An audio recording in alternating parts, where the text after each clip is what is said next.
Hello, my name is Jeff Jamiello, and today I'm going to talk about discipline.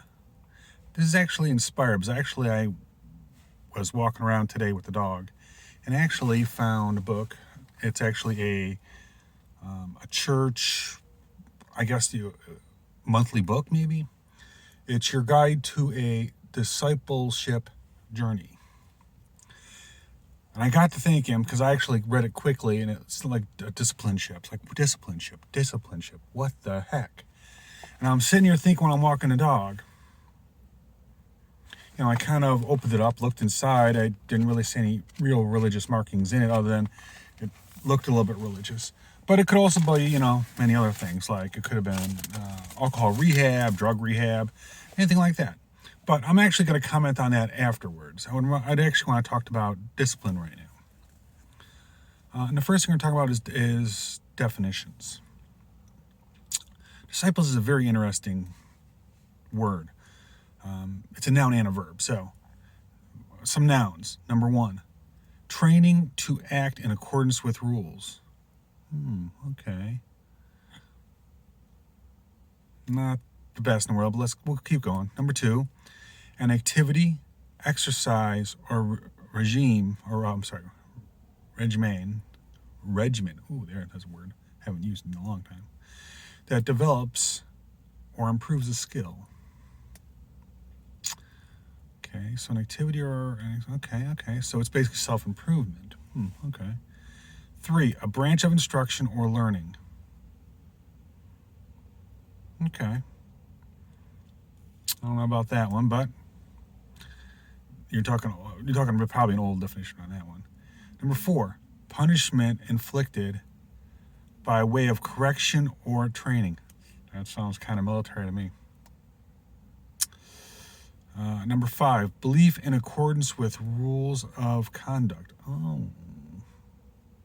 Okay. It's kind of better, what I'm looking for. Number 6, to bring to a state of order and obedience by training and control. And that's the verb version. That one sounds better to me already.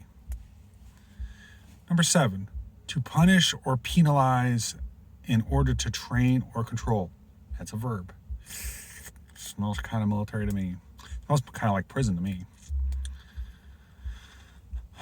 Number 8, a set or system of rules and regulations. Okay. So the general drift I get out of this is just basically 2 kind of frames on this. A lot of it has to do with rules and training, instruction.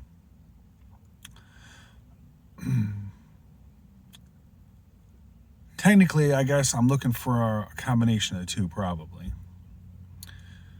Training to enact in accordance to some rules. Example is you go to school to be a doctor. You go to do this. You do that. So you go into that kind of a discipline to do that. But to bring it to a state of order and obedience by training and control. I like that. Number 6, to bring us to a state of order and obedience by training and control. Now, if you notice, it doesn't actually say whether it's internal or external, so that's what I'm hoping, that internally we're trying to do this. Well, what's interesting reading, though, is the first thing that comes to mind is hand salute, the military, because actually it kind of smells like the military. It's a word that you don't normally see. If you kind of talk your kid into going into the military if they need discipline. But it's probably, the military is the only place I'll probably give it to you.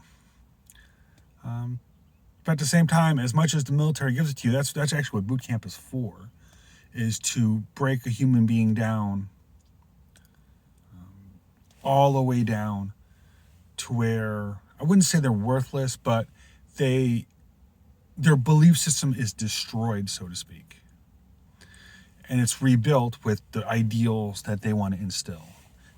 If it's done right, that's what it should be. I was in the Marines, so they did that.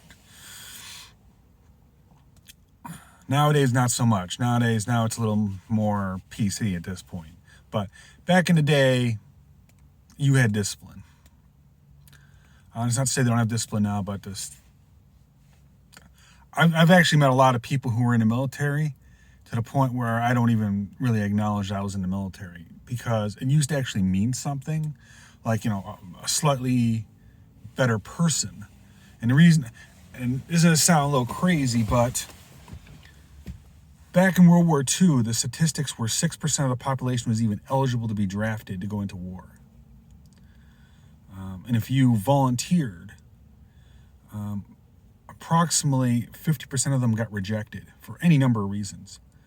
A good chunk of them actually committed suicide because it was considered, an embarrassment. And it could be anything from, you got flat feet or whatever, you can't march. You have a bone spur, you can't go. As I said, there's a lot of weird rules that they had. I go back at the same time as, you remember that number, 6%. And that's in a draft when they needed everybody. And to be honest with you, America got a little plumper after that. So I'm pretty sure that number is not real close right now. Right now it's about 3% or so. That's 3% of the population is even eligible to be in the military. So that's a very interesting statistic when you think about it. War broke out today and you had to have, enlist people, 3%. That's scary. But yes, the military you would actually go into the military, and that's what boot camp was for, to break you down, to rebuild you. I guess you could say, and it is a very similar mechanism, I guess, you could say, a dark night of the soul is similar to that.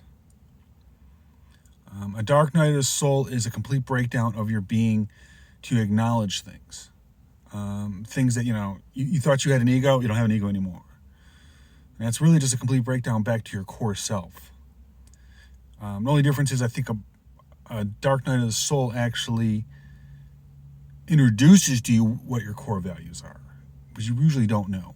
So it kind of like, it's a rude awakening of, here's all the slimy stuff that I've done, and here it is. But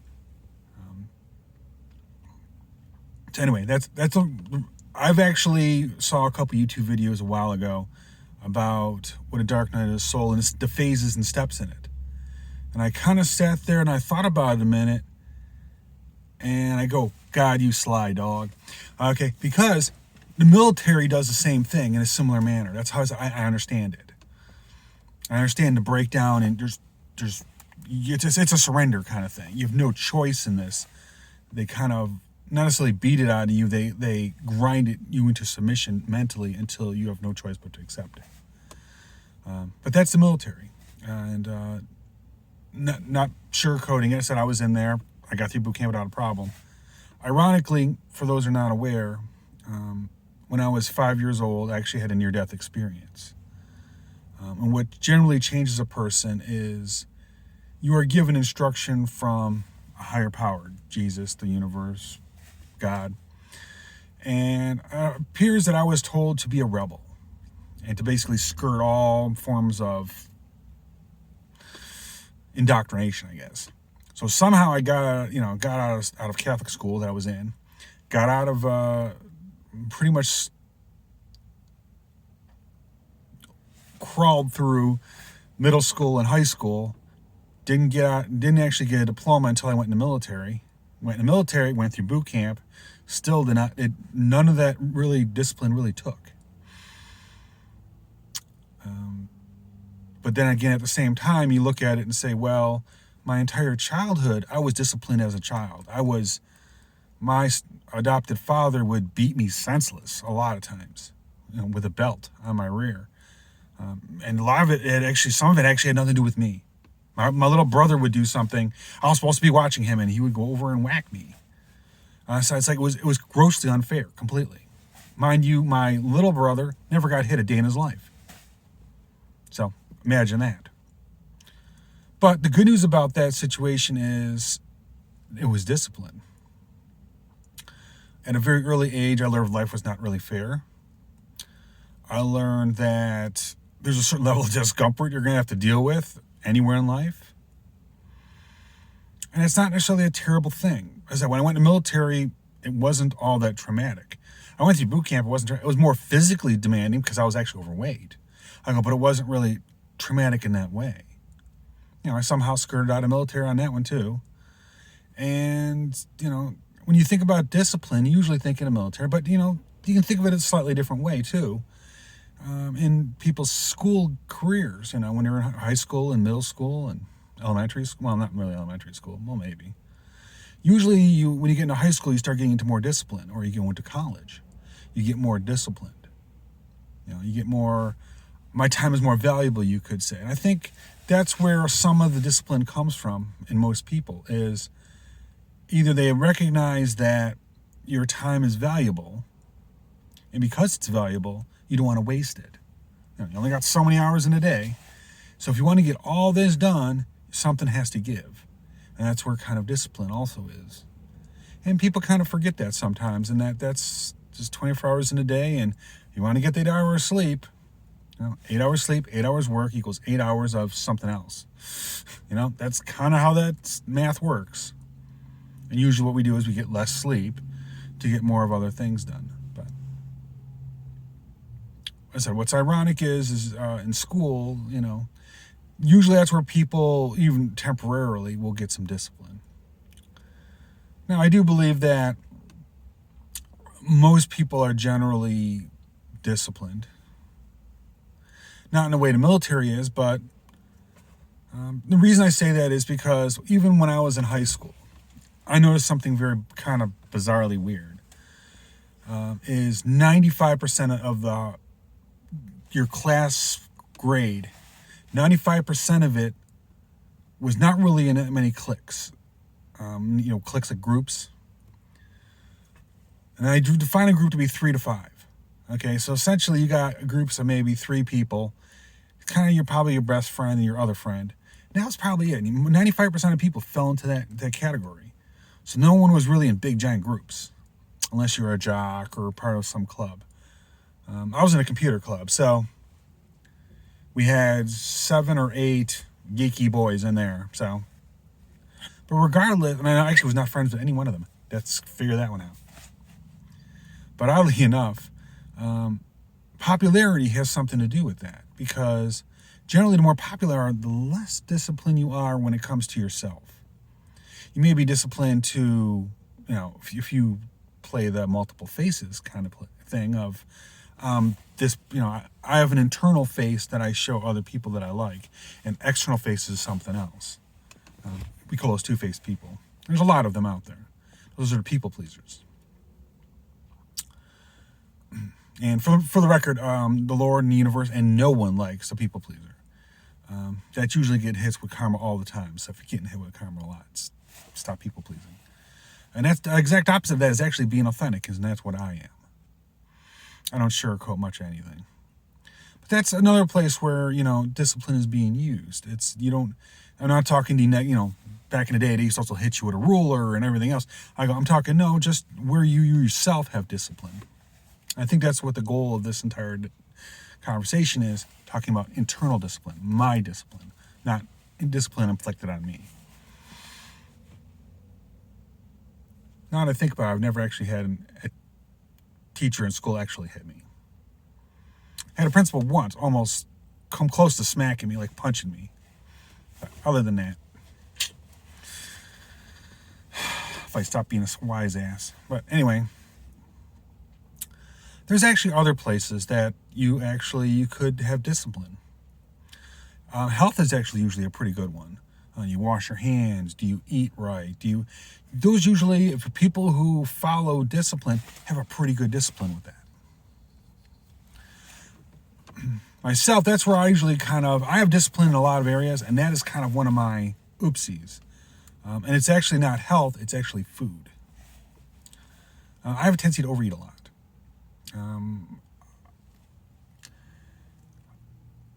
I've looked it up, and in a prior life, actually, I've lived through a famine. And I think, I probably died in a famine. Hence the reason why I literally have to eat. I have to overeat. I'm afraid of something. I don't know what it is, but I'm afraid of something. That's why I overeat. So that is something I'm working on, constantly. But food is actually a common problem for a lot of people. Oddly enough, as crazy as it sounds, I can fast without a problem. Like the Lord will have me fast for 3-4 days, and that won't be a problem. It's when I come off the fast or the last couple of days of a fast, it's like it's really not my stomach is growling even. It is just that if I break my fast for any reason, whether it be to eat something so the dog could eat, the dog won't eat. If I do that, it's not a one little piece and that's it. I got to eat a whole bunch of stuff, and it's like usually to finish it off. Which is that's kind of bad behavior, but it is something I'm battling with. And I said the good news is I acknowledge it and I recognize it. Once you start that process, you can now heal from it, and you can work in fixing it. But as I said, that's a good example of it, of discipline, because as I said, most people wash their hands, most people, take showers or take baths. So people have that kind of hygiene. Or they take care of their health, they don't eat, horribly greasy foods every day. Every now and again they have a salad, or they eat vegetables or fruits. Or they're vegetarian, or they're, carnivore, whatever you want to go. But either way, I said there's a health component to that too. Just like most people don't realize in a career or an occupation, you have a discipline also. You should, anyway. Most people that have a career do. If you just do the job thing, well, you're just there to get some money in your pocket, but you're not really advancing anything. And that's where I usually refer to discipline is because to me it's a lot of discipline to sit there and work on something broke and you don't know why. I'm a software developer, so when things break, it's like, what happened? Start digging. And then when you start digging, find out what broke. Okay, how did this get past all this? What little testing we probably did. How did it get through it? How do we make it so it doesn't happen again? How do we do this? And that's the discipline to not be in the same cycle of repeat over again. And that's one of the things about discipline is if you learned your lesson, you don't have to repeat it. Universal law. Cycles. And you don't want to repeat that cycle again. So, is that in my case? As I said, I'm always learning new things. Because anything you learn can always be used somewhere else. Even something in computers. If I go out and I learn a new language, as much as it's a new language, I'll probably never use it. But I'm going to learn a technique in there that I can use with the existing languages I have. I never thought of that. It's a different way of thinking. And hopefully, we're always growing in our thinking. That's the good thing about discipline is the more dedicated you are to something, generally, slowly, your mindset does change with it. And that's a good thing because you actually become more efficient at it and it comes easier to you. But there's other disciplines out there other than occupation. Spiritual or religious, actually. Religious life. God. Hopefully you're spending, chewing out some time for maybe an hour of meditation here. Praying to God. It's all good things. Because oddly enough, the Lord likes discipline in that manner. So I pray before I go to bed and when I wake up in the morning. Usually throughout the day, I got a small mini prayer that I say in the afternoons. Something that's important to me. So I say that, literally I just must say that one of those two little small prayers probably 8, maybe 10 times a day. But that is something ongoing right now I'm dealing with. I want to get those prayer counts up there. Almost like the more you pray, the more it happens. Or you get his attention, if you think of it that way. That's why it was kind of explained to me in a weird way like that. And I'm like, okay, well, we'll give this a try then. Because that's all we can do is try. I do know that the more I pray, the more likely it's going to happen. And when I've prayed, it has happened. So we're giving it a shot. It's kind of like when yesterday there was a very big tornado warning, actually, and the sirens went off and everything, and we were in the car. Dog was like, "Oh, not looking good, Dad." And I said, "Okay, well, my preparation was easy. Psalms 91.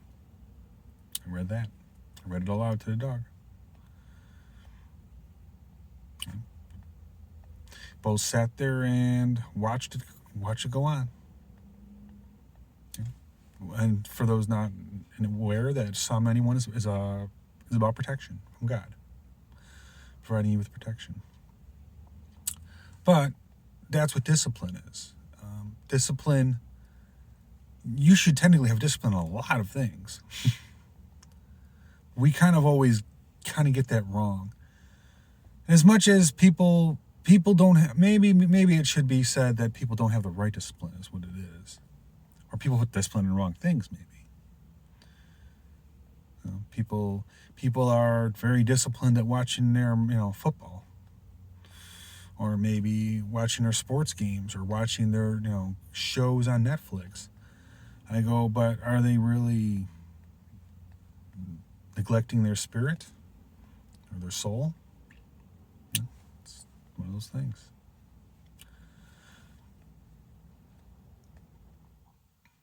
As I said, I was never actually a popular child.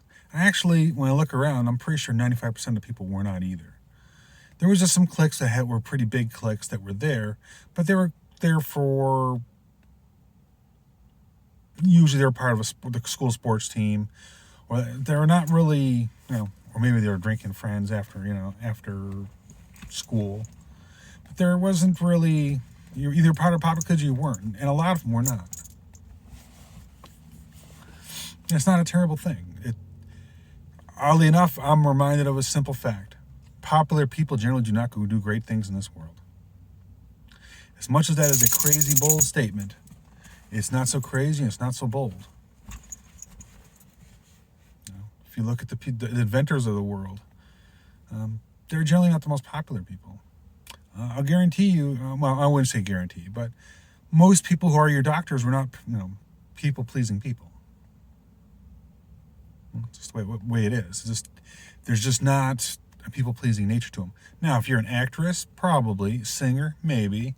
Like I said, when you're in the more entertainment realms where people matter, in a way, people-pleasing matters. But as I said, most of the world really doesn't care to don't really care to be popular. I don't care to be popular. Now that I said that, I'm probably gonna be popular. But thank you, Lord. That's usually how it works. I go, but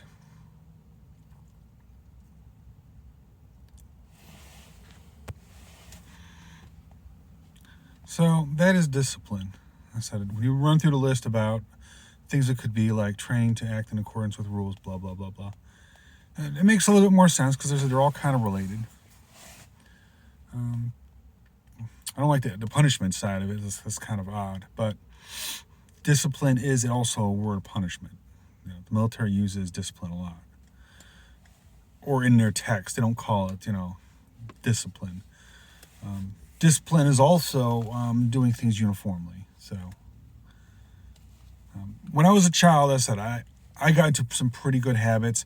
None that my adopted father liked, but I was actually pretty good habits of protecting myself from others. So I've kind of been a loner my entire life. And that's not a terrible thing.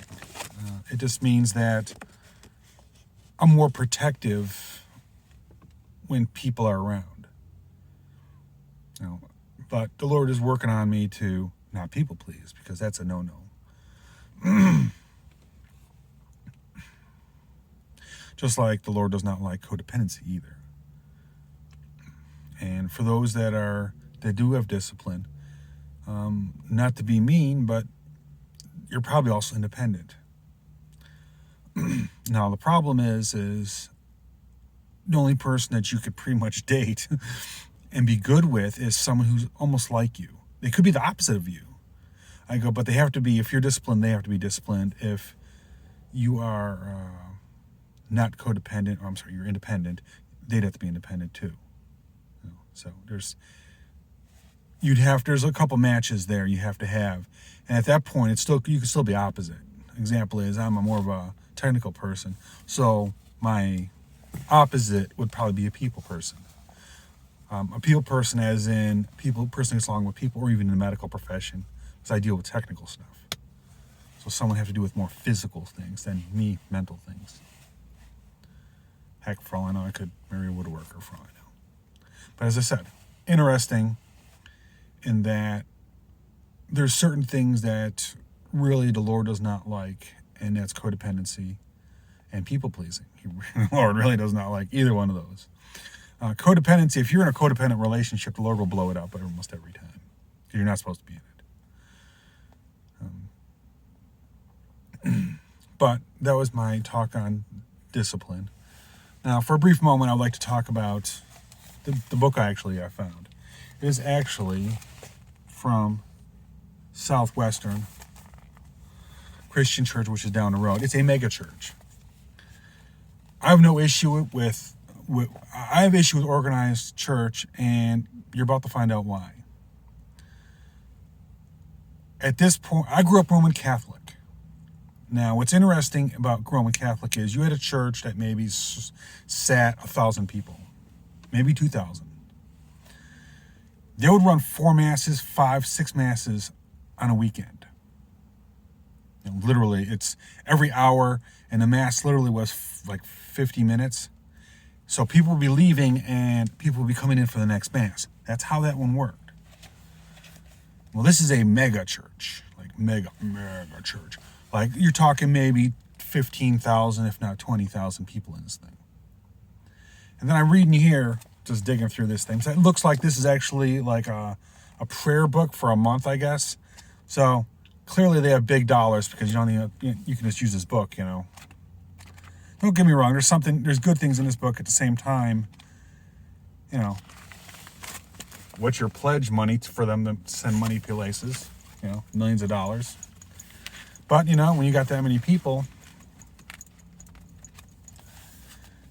what bothered me actually was you have a mega church that supports so many, and then they got satellites in different areas around that have little sub packets of that same church, which I do believe is not what God really wanted for a church. Just because you have the money doesn't mean you should do that. You should have actually had your own church.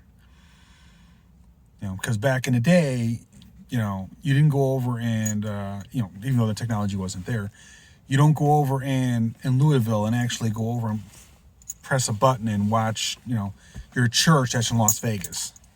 And that's your main church. Think about that a second. It's always local. Church is always local because it has to do with community. And really, it just kind of feels to me like you're hoarding things. A friend of mine actually goes to that church, so I'm trying to be nice, but I'm not trying to be nice. I'm not necessarily real fan of organized religion anyway, so it's just interesting that they have all these satellites and all this. And don't get me wrong, there was I think it's Uganda, they were sending New Testaments written in their own language. And it's like, oh, okay. Didn't know they still did stuff like that. I go, but what the red flag that popped up is, why is it only the New Testament, not the Old Testament? Interesting. So I think they're related. But regardless, it's interesting to see what people do in a church. So it was an interesting thing to look at. And all because I didn't know what they meant by a disciplinary journey. But it wasn't disciplinary, it's a discipleship journey. So I kind of misread it, but at the same time, it's like, that got me thinking about my topic today. And things like that happen.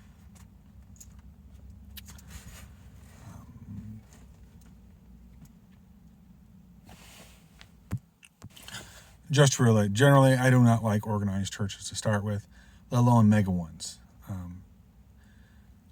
When the last time church I was in was a Baptist church for a couple years with my girlfriend, And it was funny because the pastor would sit there and say how they need more money, more tithes, more tithes, more tithes.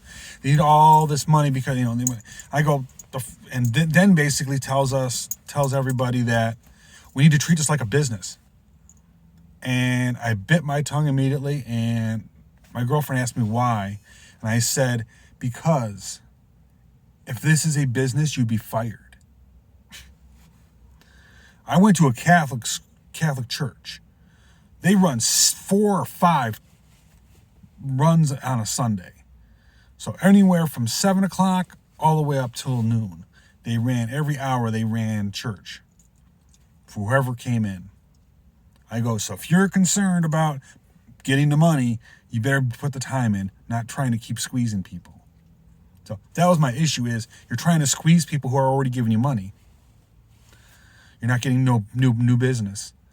And their problem is it's at that point becoming more about, it's all about them. And it was really, oddly enough, my girlfriend at the time actually was a secretary for the church, became a secretary for a church, and immediately left right afterwards. Quit that and left the church completely because she saw behind the mask. And it's all about money back there. It's, the pastor was leaving and he had to get his stipend, literally like $50,000 a year stipend. So it makes you wonder, are they paying for the last minister they had? So I said, it's very odd that the weird things that happen. I go, but it's like, what? I didn't know I was trading a franchise. Really, that's what it sounds like to me. And I said, that's why I said it. And last time I looked, a church meant a group of people, which means a home church. Put a garage up, put a gazebo, and have a church.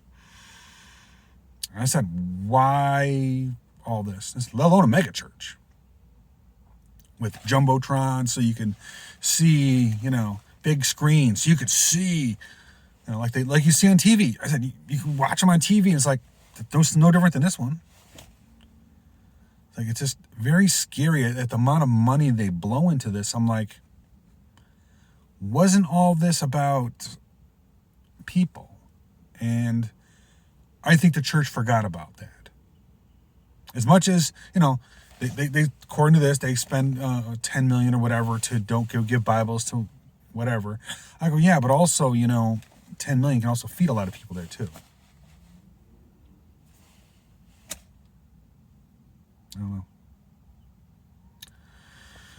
I don't know, but I guess that's my gripe about organized churches.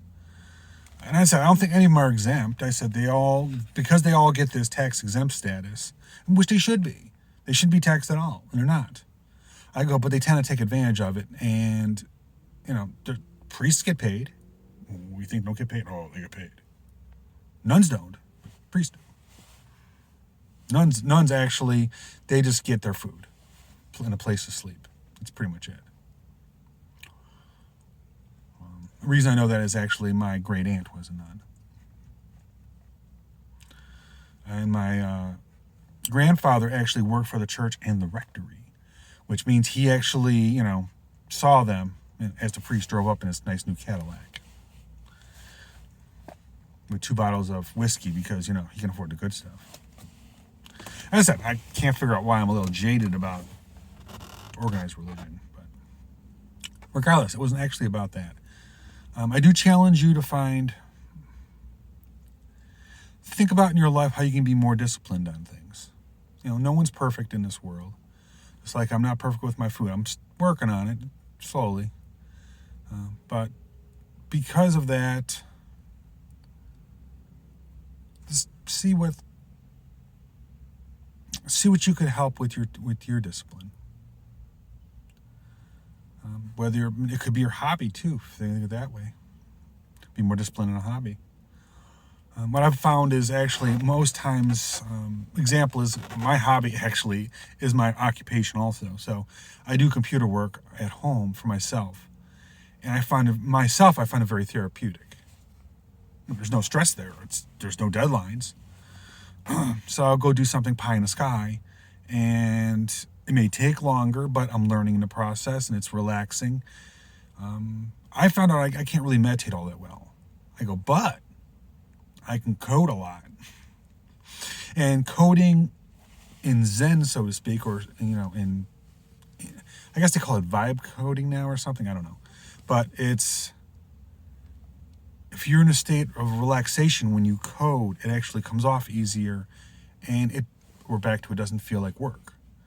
So I'm not doing work, I'm relaxing, and it's putting myself into a nice mellow state where the longer you're in a mellow state, the better off you are. So you don't need to meditate if you do that. So give that a try. But this was odd, is that I actually took my hobby and actually made it my job, which is very good. It's actually a very good thing and a very bad thing, depending on how you want to look at it. It's good because you really don't ever, as long as you love what you do, you're passionate about it, it'll never be work to you, and you'll put a lot of time and effort into it, and you'll do great things. You'll learn a lot, and you won't even realize it. Now, the drawback to that is if you fall out of favor with that, it's not going to be good. Like right now, I'm not a real fan of where the industry's going. So, and lately, all the last 2 jobs I've been in, it's been very different from my original being in computers. It's no longer being creative anymore, which is kind of odd.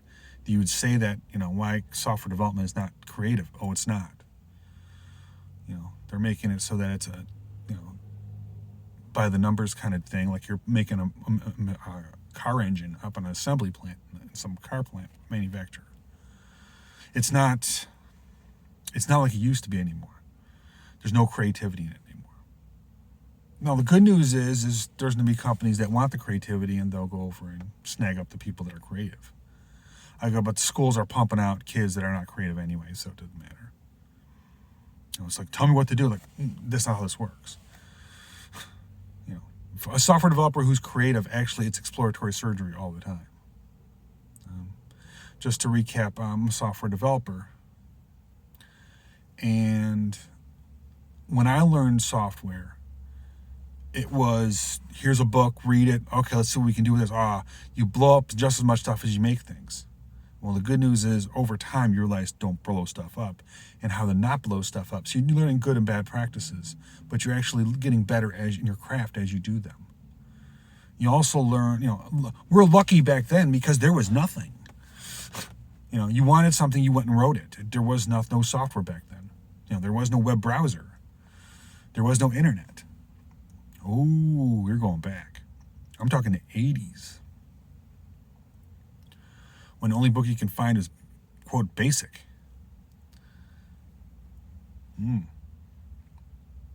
So if you wanted to do something, you wrote it. Otherwise, it didn't happen. Don't get me wrong. When you wrote stuff, it was pretty garbagey back then. But that was the capability what the machines could do anyway. So it was more of a learning experience of what to do. You can also look at it as it was discipline, because it took a lot of discipline to deal with that much failure. Back in the day, you failed a lot more than you succeeded. So when you sat there and you're coding something and it's like it's growling about something, or even worse, it just blew up. You don't even know why. It just went, just locked the machine up. Like, when you invest 20 or 30 hours, it's a lot of discipline to sit there and keep putting time into something that may not work. But the good news is the moment that thing works or shows you a sign that it's alive, it's like, yes, you're elated. And then you learn your first lesson. And you move on from there. Learn what not to do and what to do. And you learn practice. That's how you learned practices back then. There was no books on the topic. So it was literally Dora the Explorer every minute of the day when you were working with it. The good news is you learn some good practices, some bad practices. The good news in my place is that it taught me from the ground up how to make everything. So if an employer comes to me and says, hey, I want to make everything from scratch, let's do it. I got ideas. I've used other people's stuff. Now let's take those ideas and make it work. Sir, how would you like to make it work? Let's make it work. But that is discipline. And I said, you can use it anywhere in your life. So it's not just restricted to the military. I think a lot of people they have it, but they just have it misguided to wrong places. Because I see a lot of people who will do, really goofy things. Some people are Star Wars fans and will watch everything that's Star Wars. So that's a discipline. That's discipline right there to keep watching the stuff. But at the same time, it's what are you investing time into?